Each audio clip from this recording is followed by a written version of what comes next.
So I got a phone call from a friend of mine yesterday that lives out of state. And she said, Matt, we are trying to sell our house here and we cannot get it sold. What can we do? What do we need to do to get this house sold?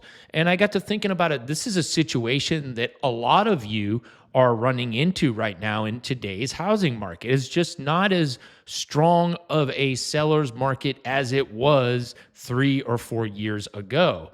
Now, for some of you, maybe it is, but for the most part, in general, things have shifted and it is definitely more of a buyer's market. So a lot of sellers are struggling right now trying to get their home sold. So what I want to do today is just run you through what I would do if I had my home listed or if I was a real estate agent with a listing, and just talk through it with you to hopefully spark some ideas for you that you can go back to your agent to talk about. Or maybe you're a real estate agent and you're in this situation and you're just like trying to figure stuff out. So take some notes here. I think I've got some good ideas. And please, if you have any comments, leave them down below. I'd love to have a conversation about it. So the first thing I want to ask you, are you having showings?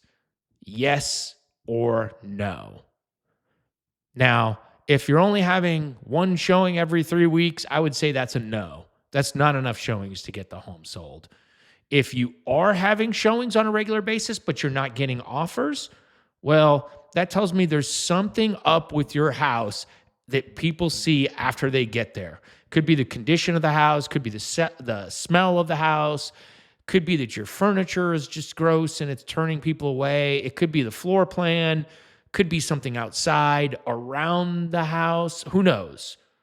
Could be something like that. If you're not getting showings, it could be a number of different things. It could be the price, okay? If it's way too high, people are like, it's not even worth looking at. It could be something with the presentation. So it could be the photos, maybe. Maybe it's something with the description. I don't know. It's something with the presentation of the home. And then lastly, it could just be the lack of exposure.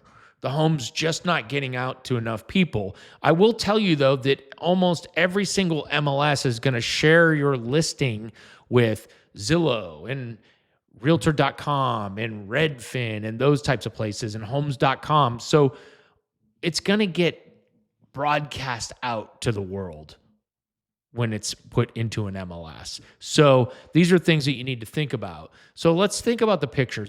Are the pictures good? I mean, you can tell by looking at them, right? Are they professional? Are the colors bright? And do they highlight all the different aspects of the house that you would want highlighted? Do you have a big backyard that backs up to green space? If so, there should be a drone picture of that. Do you have a giant power line behind your house? Then you might not want to have a picture of that, or just have a picture because people are going to see it anyways, whatever. But I'm just saying that's going to be a turnoff. So just make sure the pictures are good, and don't just like rely on yourself or your agent. Send them to some friends and say, what do you think?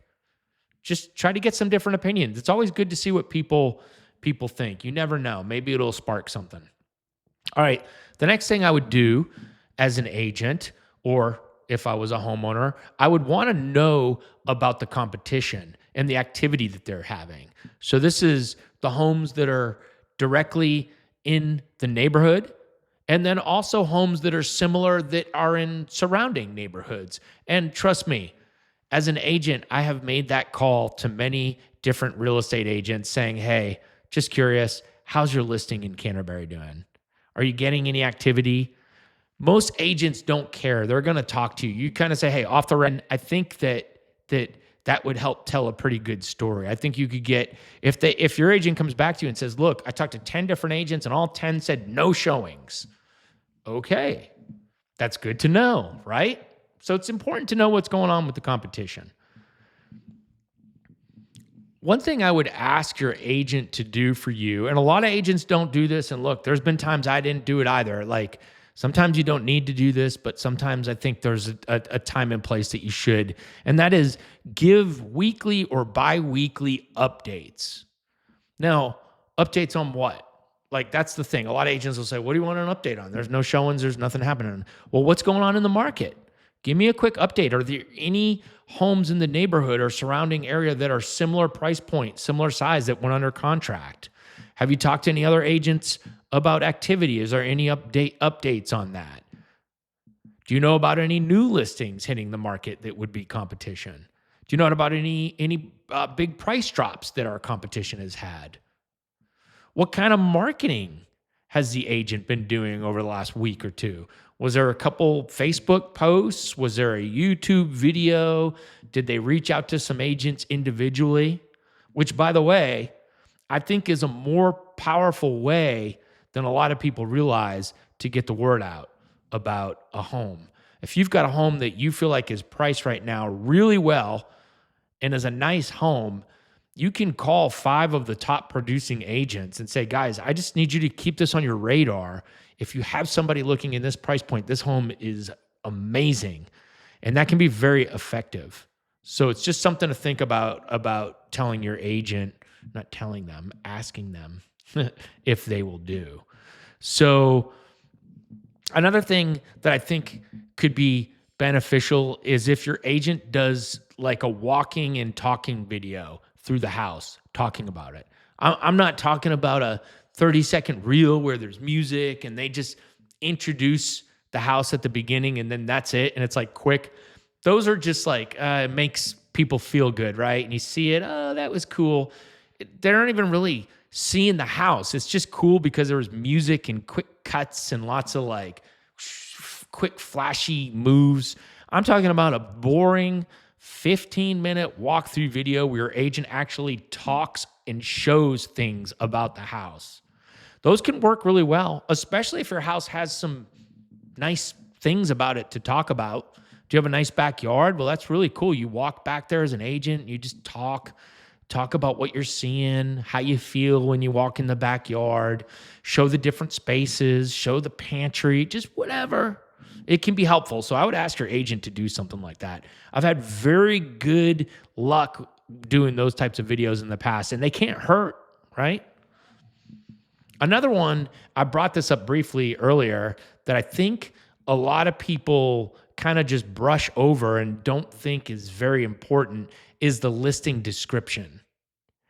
I'm seeing way too many listing descriptions that have a lot of fluff, a lot of corporate buzzwords, and were just wrote by ChatGPT.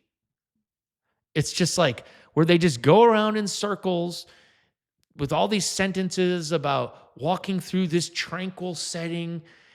And it's like, you're not getting to the point. Like, get to the point. What are the highlights about the house? Was the roof replaced this year? Like, that should be up top. Like, is it in the best section of the neighborhood?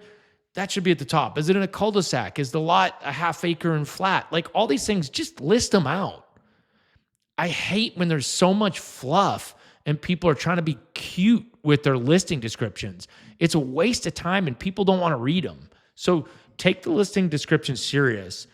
Put good information in there. Think about what you know is important and make sure it's in that listing description.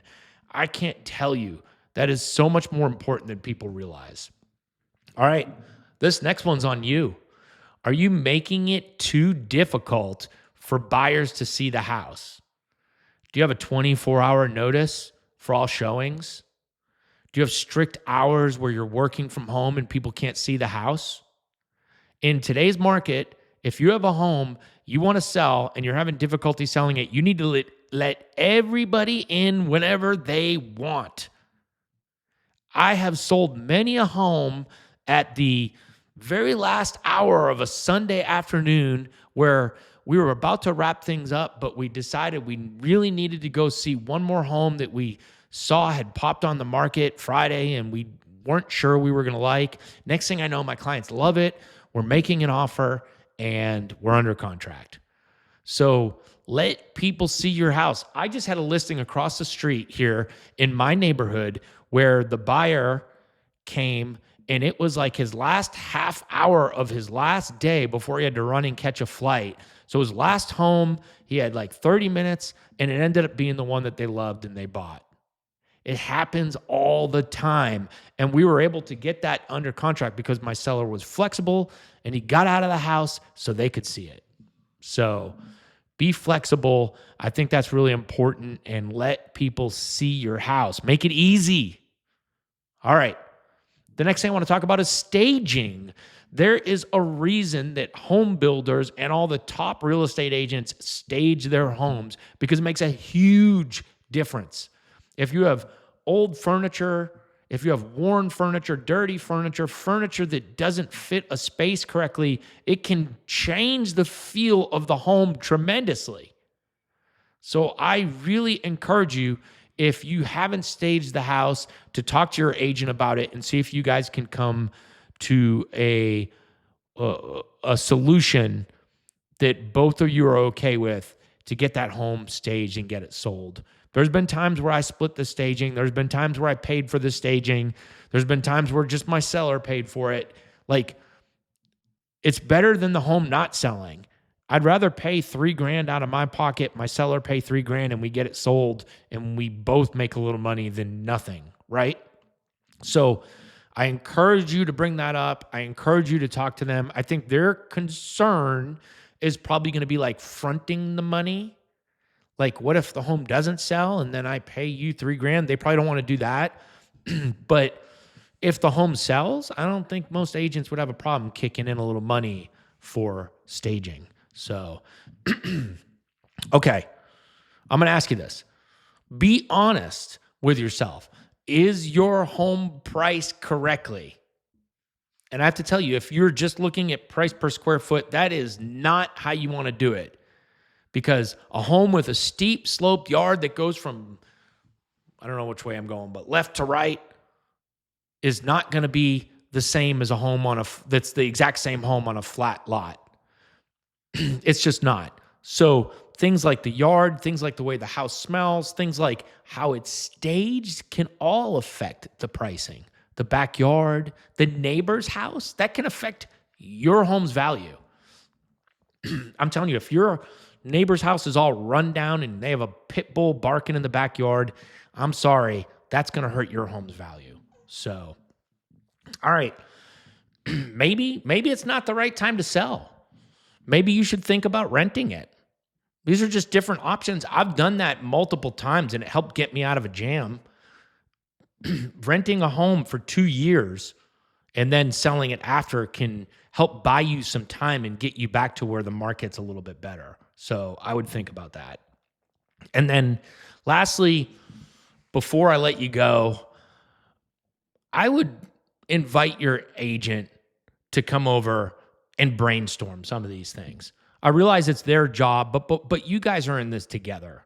Before you just jump down their throat, like, brainstorm with your agent, go through some of these things, tell them to be honest with you, get it out all on the table, and figure out what you can do to get the home sold. I hear that a lot where people like, I don't think someone was honest with me. I just need you to be honest with me and tell me exactly like what I need to do. And I'll do it. If your house smells like cat pee, I'm going to let you know. It's uncomfortable, but I'll tell you. So, all right, y'all. I appreciate you watching. My name's Matt Bogosian. I'm a real estate agent right here in the Franklin, Tennessee area. I help people just like you buy and sell homes every single day. So if you're thinking about buying or selling a home and you want to jump on a call, I'm going to leave my link to my calendar down in the description. You can click on that and that will take you to my calendar and you can book a call. So thank you so much for watching. I appreciate it. I'll see you on the next one. Bye.